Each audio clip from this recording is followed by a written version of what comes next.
حاضرین مجلس الدروس المہمہ لعامۃ الامہ کا سلسلہ جاری ہے اور اس درس میں اخلاق کے باب سے ہم گزر رہے ہیں۔ کل ہم لوگوں نے اخلاق کی اہمیت پر کچھ باتیں ہم نے بتائی تھیں، آج بھی ہم کچھ باتیں بنیادی بتانے جا رہے ہیں، اور ہم بتا رہے تھے کہ اسلام نے اخلاق کو کس قدر اہمیت دے رکھی ہے۔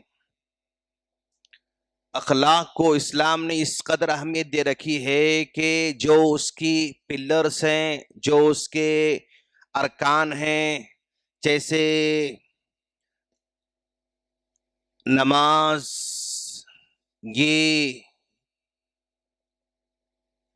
اسلام کا رکن ہے، نماز کا رکن ہے۔ اس نماز کے رکن کا مقصد اللہ تبارک و تعالیٰ نے یہ بیان فرمایا، ان الصلاۃ تنہی عن الفحشاء والمنکر۔ بھئی اس نماز کا آؤٹ پٹ کیا ہے؟ اس نماز کا آؤٹ کم کیا ہے؟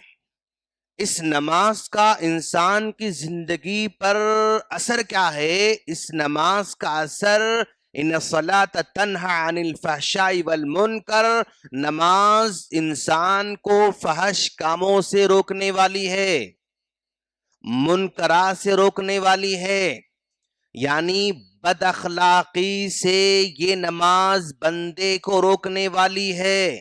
بد اخلاقی سے روکنے کا مطلب یہ ہوا، برائی سے روکنے کا مطلب یہ ہوا کہ اس بندے کے اندر اخلاق پیدا کرنا چاہتی ہے۔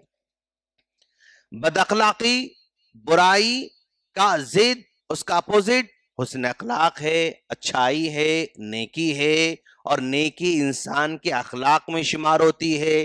تو نماز جو ہم پڑھتے ہیں 5 وقت، اس کا مقصد، اس کا آؤٹ کم یہ ہے کہ انسان کے اندر اخلاق پیدا کرنا ہے۔ دیکھیں اب اس قدر بڑا اس کا مقصد اللہ تعالی نے بیان فرمایا۔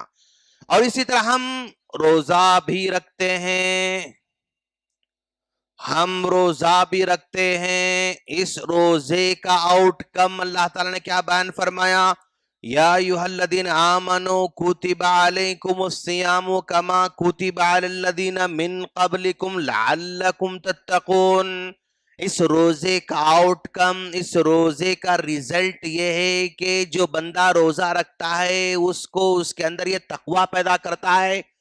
یہ تقوی انسان کے اخلاق ہیں۔ تو روزے کا مقصد، روزے کا ریزلٹ، روزے کا اثر انسانی زندگی پر اخلاق پیدا کرنا ہے، تقوی پیدا کرنا ہے۔ اور ایک بندہ اپنی زندگی میں مال کمانے کے بعد وہ زکوٰۃ بھی نکالتا ہے، زکوٰۃ بھی نکالتا ہے۔ تو اس زکوٰۃ کا مقصد، زکوٰۃ کا آؤٹ کم غریبوں پر احسان کرنا، غریبوں کے ساتھ ہمدردی کرنا، غریبوں کی مدد کرنا، یہ اس کے اعلیٰ اخلاق ہے۔